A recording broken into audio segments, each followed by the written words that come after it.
नमस्कार, मेरा नाम है सुरेंद्र कुमार और आप सभी का दक्षिणा ई क्लासरूम में बहुत बहुत स्वागत। अपन बातें कर रहे हैं पेपर के एनालिसिस की और हमें आज बात करनी है पेपर 2 सन 2014 यानी 2014 के जेईई एडवांस के पेपर 2 के एनालिसिस की बातें।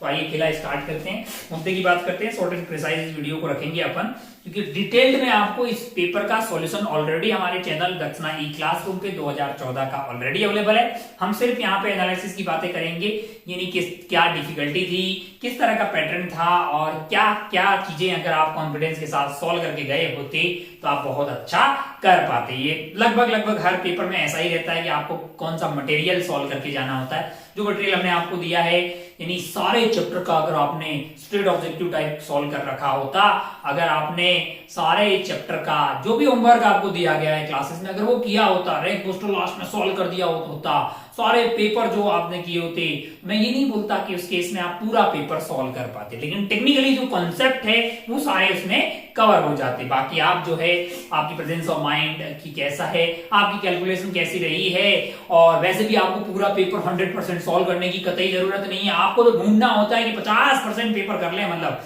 तो आप ढंग के ब्रांच के साथ ढंग के आईआईटी में पहुंच जाएंगे, मतलब है ना। ऑन एवरेज बच्चे की बात कर रहा हूं, बाकी आप 60-70% करेंगे तो आप बहुत बेहतरीन रैंक के साथ सेलेक्ट हो जाएंगे, इसमें कोई दोहराए वाली बात नहीं है। सन 2014 का जो पेपर है, इसमें पेपर जो अपने पास है पेपर 2 की अपन बात करते हैं, किसकी, पेपर 2 की। पेपर 2 में टोटल 60 क्वेश्चन थे। कितने क्वेश्चन थे लाला? 60 क्वेश्चन। सन 2014 का ये जो पेपर है, ये 25 मई को ये पेपर हुआ है, 25 मई 2014 को, है ना। पेपर 2 की बात कर रहे हैं भाई साहब, ऑब्वियसली 2 से लेके 5 बजे के इस वाले स्लॉट में ये पेपर होता है। इस वाले पेपर का अगर पैटर्न देखा जाए तो टोटल क्वेश्चन थे 60, जिसमें 20 कोई क्वेश्चन हर एक सब्जेक्ट के थे। तो अपन बात कर रहे हैं फिजिक्स की, जिसमें 20 क्वेश्चन अपने पास थे, जिसमें से 10 सवाल थे मल्टीपल करेक्ट वाले, मल्टीपल करेक्ट टाइप की क्वेश्चंस थे, मल्टीपल करेक्ट वाले क्वेश्चंस थे भाई साहब, और 6 सवाल थे पैराग्राफ वाले। 6 सवाल कैसे थे? पैराग्राफ वाले सवाल थे। ठीक है भाई साहब, बहुत बढ़िया। बचे कुछ 4 सवाल थे मैट्रिक्स मैच टाइप के, यानी कि कॉलम मैच वाले सवाल थे। कॉलम मैच वाले अपने पास सवाल थे, कॉलम के मैचिंग वाले जो सवाल है वो आपको टोटल तो यहाँ पे आपको 20 क्वेश्चंस आपको इस पेपर में दिखाई दिए थे। चलिए भाई साहब, अगर इस पेपर की ओवरऑल डिफिकल्टी की बात करें तो कैलकुलेशन थोड़ी ज्यादा थी, तो ओवरऑल इस पेपर को अपन बोल सकते हैं लेंदी। क्या बोल सकते हैं? लेंदी बोल सकते हैं। कैलकुलेटिव था, थोड़ा सा कैलकुलेटिव था, इसलिए अपन लेंदी बोल सकते हैं। लेकिन अगर आप डिफिकल्टी के हिसाब से बोलेंगे तो एक एवरेज किस्म का पेपर था। कैसा था? एवरेज किस्म का, कोई बहुत ज्यादा डिफिकल्ट प्राण घातक वैसा नहीं है। मतलब आप ढंग से ढूंढेंगे तो आपको 50% सवाल जो है वो इजी टू मॉडरेट किस्म के मिल जाते हैं इस पेपर में, इसमें कोई दोहराई वाली बात नहीं। अपन ये भी बात करेंगे कितने नंबर ऑफ क्वेश्चंस आपको बहुत ही इजी टाइप के थे, अगर आपने बहुत अच्छे से मेहनत की है तो वो सवाल आपसे हो जाते। अगर आप और ध्यान से देखें इस पेपर में अगर आप ध्यान से देखें तो आप पाएंगे भाई साहब टोटल नंबर ऑफ क्वेश्चंस की अगर बात करें तो इजी सवाल आपको लगभग पेपर 2 की अगर बात करूं, मैं पेपर 2 की बात करूं तो मैं इजी की अगर बात करूं तो 9 सवाल, यानी कि टोटल इन 20 में से 9 सवाल आपको ऐसे लगेंगे कि जो मतलब होने चाहिए यार, जो अच्छा बहुत अच्छे से मेहनत करके गया है उसके लिए वो सवाल बिल्कुल एकदम इजी टाइप के थे। और अगर मैं परसेंटेज की बात करूं तो 45% जो पेपर है, 9 सवाल बहुत इजी कैटेगरी में डाले जाएंगे जो आपसे होने चाहिए थे। और एवरेज किस्म के सवालों की बात करें तो 7 सवाल यहाँ पे फिजिक्स में आपको, यानी कि एवरेज की बात करूं मैं तो 7 सवाल आपको एवरेज किस्म के, ठीक है आपने थोड़ा सा अच्छा वहां पे कर लिया हो तो एक एवरेज लेवल का आईक्यू इसमें जरूरत पड़ती, और आप ये जो है 35% टोटल सवाल थे। अगर आप इन दोनों को मिला लें तो भैया ये 80% सवाल हो गए। 9 और 7 16, बचे कुछ 4 सवाल छोड़ दें यार जो डिफिकल्ट थे, है ना, वो अब आपको ये सिलेक्ट करने होंगे। ये 9 सवाल ऐसे नहीं 1 to 9 है, आपको ढूंढना पड़ता है, पेपर में आपको ढूंढना पड़ता है। और इन सवालों को मान लीजिए 9 और 7 16 सवाल, अबे 16 में से 10 कर लेता, 20 में से 10 हो जाते, है ना। और बाकी अगर आप कैटेगरी वाले हैं तो 7-8 सवाल सही से किए होते, पहुंच गए होते ढंग की जगह पे, इसमें कोई दोहराई वाली बात नहीं है। अब बचे कुछ सवाल कितने हैं जिनको आप बहुत डिफिकल्ट बोल सकते हैं? ये सवाल है 4।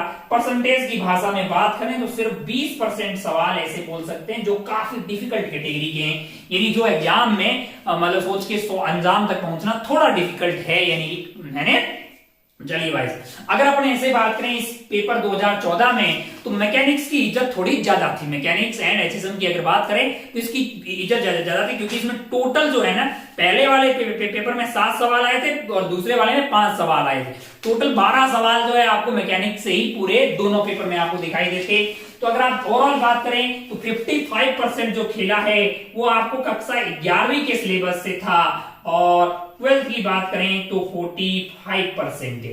लेकिन आप क्या समझेंगे भाई साहब, कुल मिला के कंक्लूजन ये है कि ऑन एवरेज अगर अपन सारे प्रीवियस ईयर देखें तो लगभग जिसमें बराबर सी बात रहती है। 12th और 11th 50% के आसपास रहते हैं। जितनी इज्जत हमारे पास 11th की है उतनी इज्जत हमारे पास 12th की रहती है। फिजिक्स में लगभग कभी 55-45 हो गया, लेकिन की 55 कभी 12th हो जाएगा, 45 11th हो जाएगा, लेकिन ऑन एवरेज जो है आप 50 के आसपास 50% मान के चल सकते हैं। आधा पेपर आपको कक्षा 11वीं के सिलेबस से मिलता है और आधा पेपर आपको कक्षा 12वीं के सिलेबस से मिलता है, इसमें कोई दोहराई वाली बात नहीं है। अब अगर आप ब्रांच वाइज यानी पोर्शन वाइज बात करें, यूनिट वाइज सवालों की, तो वो भी मैं यहाँ पे ऐड कर दूंगा।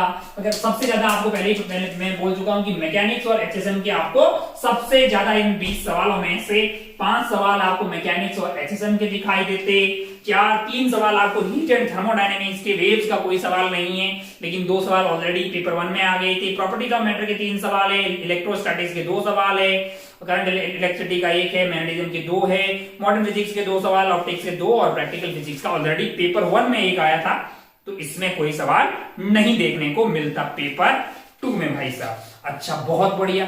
अब और इसके साथ मैं आपको यहाँ पे डाल दूंगा रैंक वाइज आपको कितने नंबर पे इस पर्टिकुलर पेपर में, टोटल पेपर 1 और पेपर 2 को मिला ले तो कितने नंबर पे कौन सी रैंक उस टाइम आई थी। तो उससे आपको आइडिया लग जाएगा कि भैया आप जैसे जैसे पीछे जाओगे ना 5000 6000 7000 8000 तो कोई बहुत ज्यादा नंबर नहीं चाहिए वैसी रैंक के लिए, है ना। 3000 के बाद से 2000 बोल 3000 से लेके 5-6000 की जो रैंक है उसके लिए आपको कोई बहुत ज्यादा नंबर लाने की जरूरत नहीं है। आपको कहां टारगेट करना है, इन पे टारगेट करना भाई साहब, इनको तो करना ही करना है। और इनमें से मान लो कि भाई साहब 7 में से 3-4 भी कर लिए तो आप उतने नंबर ले आएंगे जितने आपकी सेफ मतलब जो ठीक ठाक किस्म की रैंक है वो यहाँ आ जाती 2 से 3-4 हजार के आसपास की। और अगर आपको मतलब ये प्लस इसमें से मेजोरिटी ऑफ सवाल सही कर लो और इसमें से एक आध सही कर लो तो भैया बहुत बढ़िया रैंक यानी कि 2000 के अंडर की रैंक में आप जा सकते हैं।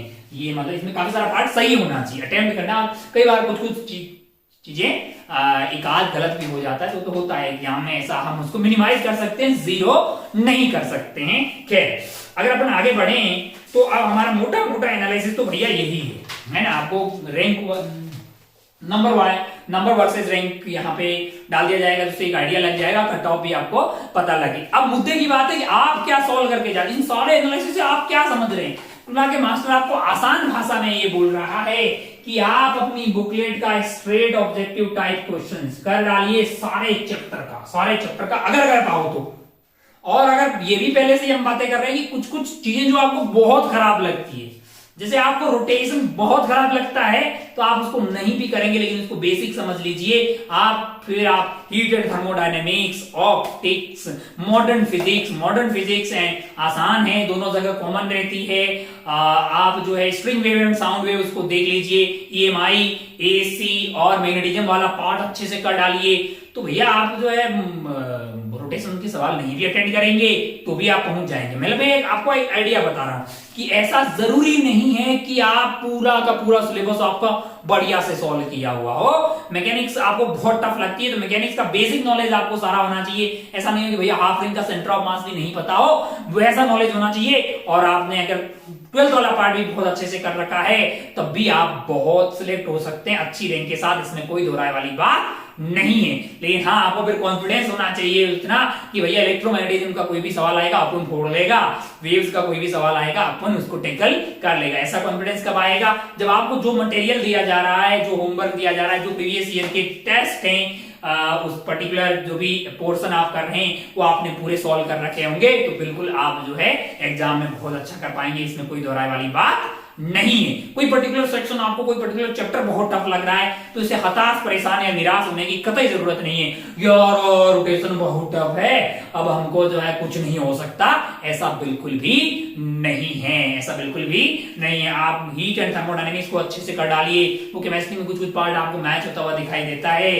फिर आप मॉडर्न फिजिक्स कर लीजिए, काफी सारा काम जो है आपको मैच होता हुआ दिखाई दे रहा है। अरे string wave and sound wave कर डालिए, ईएमआई, एसी और मैग्नेटिज्म कर डालिए। ये वो है वाले चैप्टर है जिसमें मतलब काफी सारे सवाल आप इसमें से बड़ी आसानी से कर लेंगे, इसमें कोई दोहराई वाली बात नहीं है। अच्छा, बहुत बढ़िया, बहुत ही शानदार। तो आपको सॉल्व क्या करना है, स्ट्रेट ऑब्जेक्टिव टाइप की क्वेश्चंस मिनिमम आपको हर एक चैप्टर के आपको सॉल्व करने ही है। अच्छा, फिर आपके पास जो भी टेस्ट हो रहे हैं आपके, उनको पूरी इज्जत से लेना चाहिए। सारे टेस्ट को घर जाके एक बार दोबारा सॉल्व करना चाहिए। टेस्ट पेपर्स की बात करें, प्रीवियस ईयर सबके सॉल्व कर। फिर अगर आप जाते हैं तो एक्सरसाइज 1 के सवाल है जो आप भी सब्जेक्टिव वाले सवाल भी अगर आप सॉल्व करते हैं तो ये आपको थोड़े और अच्छे सवाल देखने को वहां पे मिलते हैं। इतना कार्यक्रम अगर आप सारे चैप्टर का कर लेते हैं, आइडियली आपको करना चाहिए। लेकिन अगर आप कुछ पर्टिकुलर चैप्टर्स का नहीं भी करते हैं ये वाला, तो उन वाले सवाल का बेसिक नॉलेज रखिए उन वाले चैप्टर का, और बचे कुछ चैप्टर जो हैं यानी जो आपको अच्छे लगते हैं उनका फिर बहुत अच्छे से सब कुछ कर डालिए, ताकि उनमें से आने वाले सवाल को आप बहुत अच्छे से कर लें। और आपको ये समझ में आ गया है कि भैया कुछ कुछ सवाल मतलब इजी सवाल मिलते हैं। इस पर्टिकुलर पेपर में देखा जाए 45% तो ऐसे हैं ना जो इजी कैटेगरी के हैं, जो आप आसानी से कर लेते हैं, इसमें कोई दोहराई वाली बात नहीं है। लेकिन हाँ, कर लेते हैं और करने में फर्क है। करने के लिए आपको 2 साल लगातार, मतलब जो है आपको फिर समझ में भी तो आना चाहिए क्या इजी और क्या टफ है। अगर आप डर के बैठ जाओ मुझे कुछ नहीं आता, अगर आप पूरे 2 साल कुछ नहीं करेंगे फिर आपको यही लगेगा, आप फिर पेपर में ये समझ ही नहीं पाएंगे कि कौन सा इजी है और कौन सा टफ है। एक संघर्ष करने वाला एवरेज बालक आसानी से ये तो पता कर लेता है कि कौन सा सवाल इजी है और कौन सा टफ है, क्योंकि उसने एफर्ट मारे रहते हैं। तो कुछ सवाल तो बेसिक कॉन्सेप्ट इन्वॉल्व होते हैं, वो आप बड़ी आसानी से ढूंढ के उनको सॉल्व कर सकते हैं। जैसे अगर आप में 1 बाय 1 इस सवालों पे जाते हैं, हालांकि पेपर के सॉल्यूशंस आपको ऑलरेडी अवेलेबल है तो अपन सॉल्व नहीं करेंगे। जैसे पहला सवाल है मेरे पास यहाँ पे कोड 2 है, पेपर 2 का कोड 2, कौन सा वाला, कोड 2 है। हो सकता है अलग अलग पेपर में ये सवाल नंबर और सीक्वेंसिंग अलग अलग हो सकती है। पहला सवाल यहाँ पे कैपिलरी एक्शन का है और थोड़ा सा ही कैलकुलेशन वाला है। हो सकता है कि आपने जो फॉर्मूला पढ़ा हो या जो डेरिवेशन किया हो वो सीधी मतलब जो है एक पतली सी ट्यूब के लिए किया हो, लेकिन यहाँ पे थोड़ी सी उसकी डिजाइन अलग हो गई है। तो बस आपको क्या करना है, फोर्स बैलेंस करने होते हैं, और थोड़ी सी डिजाइन आपको देखना है, कॉन्टेक्ट एंगल वगैरह है ना, अच्छे से आप देखना। तो फिर आराम से आप जो है सरफेस टेंशन वाला फोर्स और नीचे लगने वाला mg दोनों को बैलेंस कर लेंगे तो आपको हाइट आता हुआ दिखाई देगा। क्योंकि इसमें जो शेप है वो थोड़ी सी इस तरह की, लेकिन सवाल इजी, इसमें कोई दोहराई वाली बात नहीं है। यहाँ पे अगर आप ध्यान से ऐसी शेप बन जाएगी तो आप कैलकुलेशन करते अच्छे से तो कर पाते, लेकिन थोड़ा सा इसे ठीक सवाल है, थोड़ा सा ठीक किस्म का सवाल है, मीडियम दर्जे की कैटेगरी में इस सवाल को रखा जाना चाहिए। मैं थोड़ा फास्ट आपको एक आइडिया दे रहा हूं। दूसरा जो सवाल है ये आपको क्या दिया गया है, ये आपको the radius of planet this wire is touching the force applied by person holding it है। अच्छा, यहाँ पे जी का वेरिएशन अगर आपको थोड़ा सा अच्छे से पता होता तो ये सवाल कोई आपसे ये टफ नहीं है। जी के वेरिएशन वगैरह अपन कहां पढ़ते हैं, डेप्थ के साथ, हाइट के साथ, अर्थ की रोटेशन के साथ, या आप ग्रेविटेशन नामक चैप्टर में पढ़ते हैं। तो अगर डेप्थ के साथ किस तरह से जी वेरी करता है ये पता होता तो आप इस सवाल को बहुत ही आसानी से टैकल कर लेते। चलिए, सिमिलरली आपको जो इलेक्ट्रोस्टैटिक्स का सवाल दिखाई देगा, थर्ड वाला, बड़ा आसान है ये सवाल, जस्ट आपको फॉर्मूला पता होता तो आप इसको कर पाते। फोर्थ सवाल में क्या लगा, मोजले, ये थर्ड वाला आप इलेक्ट्रोस्टैटिक्स से बड़ी आसानी से कर लेते, फॉर्मूला बेस्ड सवाल है।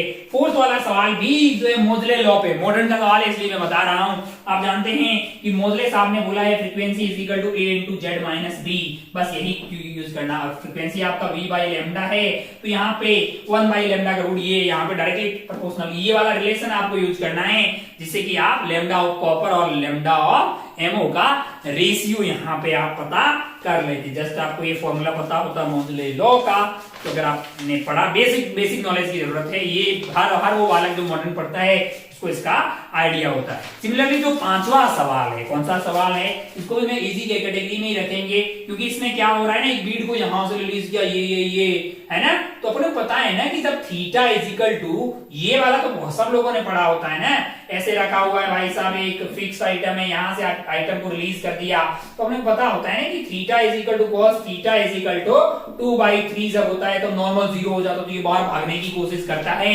वर्टिकल सर्कुलर मोशन में ये सब बातें अपन ने पढ़ी है ना, तब ये बीट बाहर जाने की कोशिश करेगा, तब बीट बाहर जाने की कोशिश करेगा, तो यहां से इसको रिलीज किया गया है cos theta is equal to 2/3 पे। बड़ा आसान है, मतलब सर्कुलर का भी बेसिक कॉन्सेप्ट, यहां से यहां तक बाहर कब भागता है, जैसे इस वाले केस में जब नॉर्मल 0 हो जाएगा तब वो बाहर भागने की कोशिश करेगा। तो अगर आपने सर्कुलर को थोड़ा वर्टिकल सर्कुलर मोशन पढ़ा होता तो ये इजी किस्म का सवाल आपके लिए होता। आगे बढ़ते हैं अपन मॉडर्न का, ये फिर से सवाल आसान है। मॉडर्न के सवाल मतलब मास्टर आपको मॉडर्न और हीट एंड थर्मोडायनेमिक्स वेव्स पे फोकस करने का इसलिए बोल रहा है ना, क्योंकि ये थोड़ा फायदे का सौदा होता है। फायदे का सौदा इसलिए कि कुछ पार्ट आपको केमिस्ट्री में भी हेल्प करता है, यानी है ना, जैसे आपको बस थोड़ा सा साइन का ध्यान रखना होता है कि किसमें, हीट एंड थर्मोडायनेमिक्स में। थर्मोडायनेमिक्स का कार्यक्रम पूरा सेम सा हो गया है। दूसरा अगर आप बात करें केटीजी है तो सेम टाइप का टेलीकास्ट है, मतलब है कि नहीं यार। सिमिलरली अगर आप एटॉमिक स्ट्रक्चर की बात करें तो पूरा कार्यक्रम तो सेम ही तो है यार, तो दोनों जगह आपको हेल्प करता है। जैसे ये वाला सवाल है, यहाँ पे काइनेटिक एनर्जी निकालना है तो h mu minus work function is equal to kinetic energy, यही सब यूज करना है, तो बड़ी आसानी से आप इसको निकाल लेते हैं सवाल को। तो 6 वाला एक इजी किस्म का सवाल है, जस्ट आपके आइंस्टीन की आपकी इक्वेशन पे बेस्ड है। 7 सवाल पे अपन चलते हैं। मास्टर जस्ट आपको ये विश्वास दिलाना चाह रहा है कि भैया पेपर में इजी सवाल होते हैं, जस्ट आपको ढूंढना होता है। यहाँ पे टेनिस की बॉल को ड्रॉप किया गया है 7वें वाले में और आपको कुछ ग्राफ बनाने का बोला गया है। डर यहाँ से रिलीज किया, डर नीचे जाएगी, स्पीड बढ़ जाएगी, काइनेटिक एनर्जी हाफ mv² के हिसाब से speed is equal to v is equal to u plus at लगा दो, एक्सेलरेशन g है तो t स्पीड आ जाएगी। नीचे आएगा, जैसे टकराएगा क्या होगा, काइनेटिक एनर्जी कम हो जाएगी, पोटेंशियल एनर्जी बढ़ जाएगी। फिर क्या होगा, पोटेंशियल एनर्जी कम हो जाएगी एकदम और काइनेटिक एनर्जी फिर से बढ़ जाएगी, तो रफ्तार उसकी ज्यादा होगी, फिर धीरे धीरे ऊपर जाएगा तो रफ्तार कम हो जाएगी। रफ्तार कम होगी तो काइनेटिक एनर्जी कम हो जाएगी क्योंकि हाफ mv², बाकी जो है पैराबोला का फंक्शन है, तो पहले बढ़ता हुआ फिर जब नीचे पहुंच जाएगी मैक्सिमम हो गया है, फिर वहां पे वो जब डिफॉर्म हो रही होगी तो पोटेंशियल एनर्जी मैक्सिमम हुई, फिर काइनेटिक एनर्जी बढ़ने लग जाएगी। तो ऐसा आपको बी वाले में ग्राफ दिखाई दे रहा है। 7 वाला मतलब बड़ा ही लॉजिकल और इजी किस्म का ही सवाल था। सिमिलरली 8वां वाला आपको मीटर ब्रिज का एक्सपेरिमेंट बेस्ड सवाल है। मीटर ब्रिज का एक्सपेरिमेंट बेस्ड सवाल काफी आते हैं, जेई के फेवरेट हैं। प्रैक्टिकल से रिलेटेड सवाल, भले वो शॉर्ट शॉप का एक्सपेरिमेंट हो या आपके वर्नियर या स्क्रू गेज हो या मीटर ब्रिज हो, पोटेंशियोमीटर हो, इस तरह के सवाल जो जिसमें थोड़ा सा एक्सपेरिमेंटल चीजें इन्वॉल्व होती है, सवाल पूछने में थोड़ा अच्छा लगता है उनको, तो ऐसे सवाल पूछे जाते हैं। जैसे मीटर ब्रिज है, पोटेंशियोमीटर काफी फेवरेट है, जैसे खूब सारे सवाल आपको देखने को मिलेंगे पेपर्स में, तो इनको अच्छे से करना चाहिए। क्या चीज, कौन सा टॉपिक पे फोकस करना चाहिए अगर आप करंट इलेक्ट्रिसिटी पढ़ रहे हैं तो electrical instrument, specially meter bridge and potentiometer वाले पे खूब सारे सवाल आपको देखने को मिलेंगे JEE mains and JEE advance में। 8वां वाला सवाल जो मीटर ब्रिज के नॉलेज से बड़ा आसानी से हो जाता, balance Wheatstone bridge base की वर्किंग बेस्ड है। सिमिलरली अगर आप ध्यान से देखें तो पैरेलल रेज ऑफ इंटेंसिटी की किसी यहाँ पे एक सवाल है, किसका है, ये हीट का सवाल है। रेज आ रही है, इंटेंसिटी दिया हुआ है πr² एरिया पे, वो गिरेगी तो कितना जो एनर्जी ये ले रही होगी वो अपने को पता लग जाएगा, यानी पावर पता लग जाएगा। और पावर जो है dh/dt जो है वो मतलब वो अपन जानते हैं कि वो क्या, e सिग्मा e t की पावर 4 माइनस t0 की पावर 4 जो है, तो बस आपको कैलकुलेशन करनी, इधर वाली को इक्वेट कर देना है, तो आपको जो है t0 आपको सराउंडिंग का टेम्परेचर दिया है, तो सॉल्व करके t की वैल्यू आपको 330 के आसपास आती हुई उस पर्टिकुलर सवाल में दिखाई देता। 9वां सवाल मतलब हीट का नॉलेज होता तो थोड़ा सा आप कर लेते। 10वां सवाल में वेरी इजी कैटेगरी का बोलूं, मेडिकल में ये सवाल पूछा जाता है भैया कि यहाँ पे रख दिया है, ओहो यहाँ से लाइट बाहर आ रही है, अबे जब ये वाला एंगल क्रिटिकल एंगल से कम होगा तब तक लाइट बाहर जा रही होती, तो ये रेडियस आप पता कर लो ना, ये आपको थीटा पता लग गया, थीटा क्रिटिकल है, इस वाले केस में लाइट ऐसी हो जाएगी, πr² का वो एरिया होगा जहां से लाइट बाहर आ रही होगी। नीट में आता है ये सवाल, मेडिकल में आता है भाई साहब। जेई वालों के लिए एक आसान सवाल था, जेई वालों के लिए ये कैसा था, आसान सवाल था। यहाँ पे एक सोर्स है तो एक मतलब आसान सवाल था, इसमें कोई दोहराई वाली बात नहीं है। ये हर आदमी से होना चाहिए था ऑप्टिक्स का। तो इस तरह से अगर आप ध्यान से देखें तो 10 सवाल है आपको मल्टीपल करेक्ट वाले, इसमें से बहुत सारे सवाल आपको बड़ी आसानी से सॉल्व हो जाते। हाँ, आगे बढ़ते हैं अपन। इसमें अगर आप ध्यान से देखेंगे आगे का आपका जो पैटर्न है वो है पैराग्राफ वाले सवाल। कैसे सवाल, पैराग्राफ वाले सवाल। पहला वाला जो पैराग्राफ का सवाल है वो मैग्नेटिज्म का है, साथ में उसमें वेक्टर थोड़ा सा लगा दीजिए, रिजल्टेंट आपको 0 करना है। तो थोड़ा सा 3D में अच्छे से विजुअलाइज करेंगे। स्ट्रेट, अब ऐसे आसान है, मतलब स्ट्रेट वायर्स दिए हुए हैं, उनके कारण मैग्नेटिक फील्ड कितना होता है ये आपको पता, इनफाइनाइट वायर है, और एक सर्कुलर रिंग के कारण कितना मैग्नेटिक फील्ड होता है वो भी आपको पता होता है। बस थोड़ा सा उसकी मैग्नीट्यूड और डायरेक्शन का आप ध्यान देंगे तो फिर रिजल्टेंट कहां 0 होगा। इस सवाल को 11 और सवाल नंबर 12 को आप सॉल्व कर पाते। कोई बहुत ज्यादा डिफिकल्ट सवाल मतलब ठीक है, अगर आपको पहले से पता होता फॉर्मूला और थोड़ा अच्छे से विजुलाइज कर लेते तो ये सवाल आप करके निकल लेते। आगे बढ़ते हैं तो आपको पैराग्राफ जो है 13 और 14 वाला, ये आपको थर्मोडायनेमिक्स का सवाल मिलेगा। किसका, थर्मोडायनेमिक्स का सवाल है। इसमें आपको क्या पूछा गया है, 2 सवाल है 13 और 14।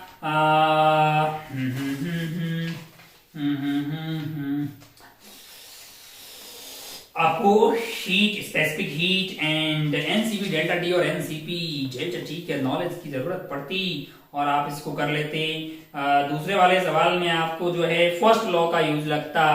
कौन से वाले में, 14 वाले में फर्स्ट लॉ का अगर आपको नॉलेज होता delta Q is equal to delta U plus delta W तो आप इसको कर पाते। तो बहुत ज्यादा डिफिकल्ट तो नहीं, लेकिन ठीक ठाक किस्म का सवाल इसको बोल सकते हैं। ये जो सवाल है कौन सा वाला, 15वां और 16वां वाला सवाल, ये अपने क्लास में पढ़ा होता है। एटोमाइजर जिसको बोलते हैं, इसे सीरीज में ऐसे ऐसे करने वाला, या फिर आप एससी वर्मा के लास्ट में जाएंगे एटोमाइजर आपको दिखाया गया है किस तरह से आप ऐसे ऐसे दबाते पानी जो है ऊपर की तरफ आता है और वो आगे की तरफ ऐसे फेंकने में काम आता है। किसमें यार, उसमें अपन नाई के पास जाते हैं ना तो ऐसे स्प्रे करते हैं बाल भिगोने के लिए, वो स्प्रे वाला कॉन्सेप्ट है।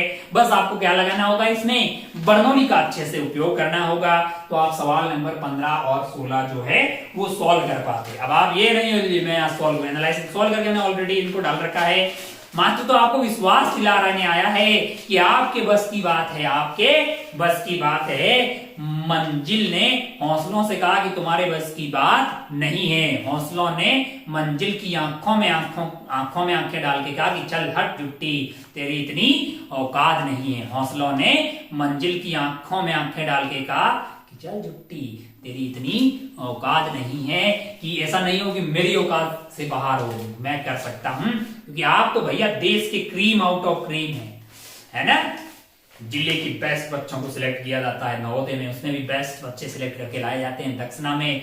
तो आप बिल्कुल कर सकते हैं। आप में वो वाली बात है, इसमें किसी को भी किसी भी तरह का कोई दोहराए नहीं है। जस्ट आपको अपने ऊपर विश्वास रखना है और लगातार मेहनत करना है ना।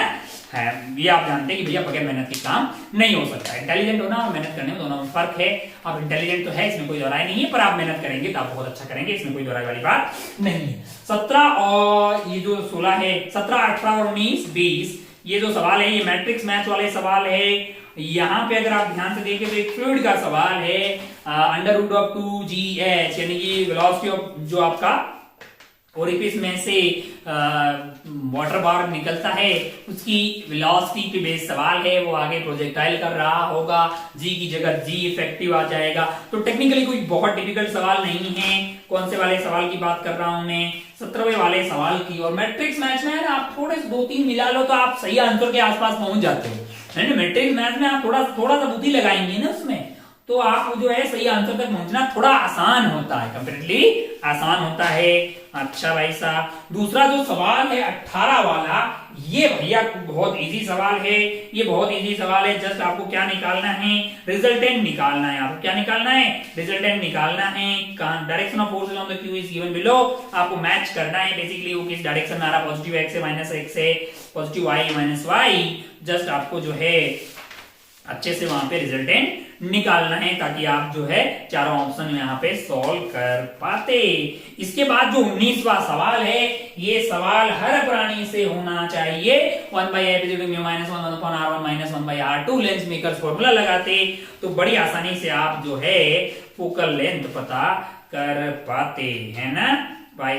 the combination of four thin lenses है, radius of curvature of this radius this least one में फोकल लेंथ दी हुई है, select the correct बातें आपको पता करनी है। तो बेसिकली 1/f = μ-1 1/r1 - 1/r2 लगाते तो बड़ी आसानी से आप सबकी फोकल लेंथ निकाल पाते अलग अलग कॉम्बिनेशन की, तो ये सवाल आपसे हो जाता। बाकी आप जानते हैं कि लेंसेज का कॉम्बिनेशन कैसे करते हैं, power equivalent equal to sigma P. काय गिर रहे हो भैया? तो एक इजी सवाल है, मतलब कुल मिला के मास्टर आपको ये बोल रहा है कि ये जो सवाल था कौन सा वाला 19 वाला मैट्रिक्स मैच, वो हर प्राणी से हो जाता तो थोड़ा सा मेहनत या थोड़ा सा पढ़ के गया होता, जिसने फोकल लेंथ निकालनी आती हो और जिसको कॉम्बिनेशन ऑफ लेंसेज का आइडिया है ना लाला। बहुत बढ़िया भाई साहब, बहुत ही शानदार। ओ 20वां सवाल जो है 20वां वाला सवाल है कि इतना लल्लू सवाल है, मतलब यहाँ पे आपके लिए क्या है, इंक्लाइन सरफेस है। इंक्लाइन सरफेस पे यहाँ पे ब्लॉक M1 रखा हुआ है और यहाँ पे रखा हुआ है ब्लॉक M2। क्या रखा हुआ है? Block M2। यहाँ पे फ्रिक्शन है ही नहीं। यहाँ पे आपको म्यू दिया हुआ है कि कितना दिया हुआ लल्ला? 0.3 दिया हुआ। ये लोगों को इधर एक्सटर्नली अगर अपन नॉर्मल इनका इंटरनल फोर्स हो जाएगा, एक्सटर्नली खींच कौन रहा है? मैंने कहा M1 + M2 G sin theta, और रोकने वाला काम कौन करेगा? मैंने कहा यहाँ का फ्रिक्शन। तो अगर ये रुके हुए तब तक रहेंगे, मैंने कहा अगर आप ध्यान से देखें तो भैया फ्रिक्शन की वैल्यू जब तक greater than equal to M1G sin थीटा नहीं रहेगी तब तक ये स्टैटिक कंडीशन में रहेंगे। किसमें? स्टैटिक फ्रिक्शन लगता रहेगा, तब तक लगता रहेगा जब तक कि म्यू इंटू ये वाला फ्रिक्शन आपका क्या हो जाएगा? म्यू आपका 0.3 है, नॉर्मल यहाँ पे हो जाएगा M2G cos थीटा, जब तक greater than equal to M1 + M2G sin theta के बराबर रहेगा। ये वाले थीटा तक यहाँ वाले केस में क्या रहने वाला है? स्टैटिक फ्रिक्शन लगने वाली है। यानी कि जब तक आपके पास ये इससे कम, यहां से अगर आप सॉल्व करेंगे ना तो tan थीटा जो है यहां से आपका आ जाता है लेस देन इक्वल टू 1/5, यानी कि theta is less than equal to 11.5 degree. अब आप ऑप्शन चेक करना, इतना आसान है ना। 11.5 वाले जब भी रहेगा तो वहां पे क्या लग रहा होगा? या वहां पे आपका स्टैटिक फ्रिक्शन लग रहा होगा। और कितना लगता है वो? म्यू इंटू एन नहीं लगता, वो जितनी जरूरत होती है उतना लगता है, और जरूरत है M1 M2 G sin theta की। तो थीटा 5 होगा, 10 होगा, वो 11.5 से कम है, उसमें स्टैटिक फ्रिक्शन लगेगा और वो जितनी जरूरत होती है उतना लगता है। 15 और 20 होगा, फिर वो म्यू M2G cos थीटा लगेगा मैक्सिमम औकात के बराबर। तो कितना आसान सवाल है, बड़ा ही आसान सवाल है, इसमें कोई दोहराए वाली बात नहीं है। आप बोलेंगे साहब हमारा जो ये tan थीटा = 1/5 आ रहा है ना, tan थीटा = 1/5 आ रहा है।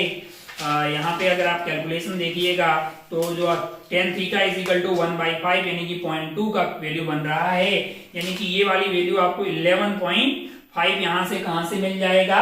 ये आपको 1/, है ना, ये आपका कितना हो गया? 0.2 दिया हुआ है। तो ये आपको इंफॉर्मेशन सवाल में दी हुई थी, है ना, कि वो 11.5 है। भैया tan of 11.5 = 0.2 आपको सवाल में दिया हुआ, तभी मैंने 11.5 बताया, वरना बताना मुश्किल था। ये आवश्यक जो यूजफुल इंफॉर्मेशन है वो क्वेश्चंस में दी हुई थी। कुल मिला के आपको ये समझ में आ गया कि इस पेपर में इजी सवाल थे 45%, यानी कि 9 सवाल तो बड़े ही आसान थे।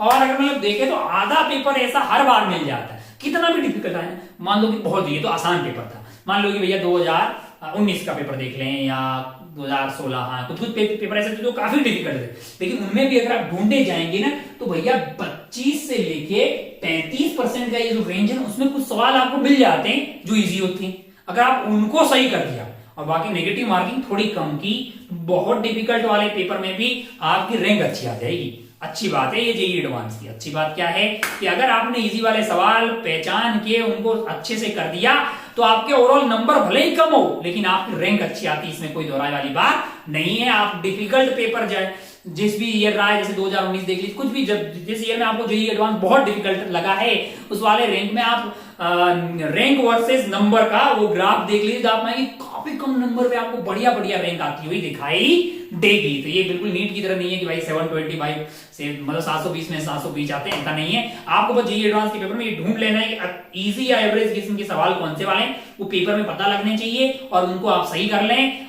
उसमें से मैक्सिमम सही कर ले, सारे सही ना भी करें तो काम चल जाएगा, मैक्सिमम उसमें से सही कर ले। ये तभी सही कर पाएंगे जब आप मतलब अगर आप 1 ईयर के प्रोग्राम में हैं तो 1 ईयर बहुत अच्छे से मेहनत करें, ताकि आपको पता लग जाए कि कौन सा सवाल आपके कौन सा आपके से आसानी से हो जाएगा, किसमें लंबा कैलकुलेशन है, किसको एग्जाम में स्किप करना है। ये एक मेहनत करने वाले बच्चे को ही पता लगता है। अगर आप ऐसे मुंह उठा के जाएंगे फिर ये बातें आपको पता नहीं लगेगी। और मैं आपको विश्वास दिलाना चाहता हूं कि आप होनहार हैं और आप बहुत अच्छी रैंक से सिलेक्ट होने की कैपेबिलिटी रखते हैं, इसमें किसी को किसी प्रकार का कोई डाउट नहीं है। आपको अपने पर भी विश्वास होना चाहिए। बाकी आप अपना और अपनों का खूब ख्याल रखिएगा, अपने आप को मोटिवेटेड रखिएगा और जो है अपने हौसलों को बोलिए कि मंजिल की आंखों में आंखें डाल के मंजिल को उसकी औकात दिखाते रहे। ठीक है, जय हिंद, जय भारत, टेक केयर, बाय।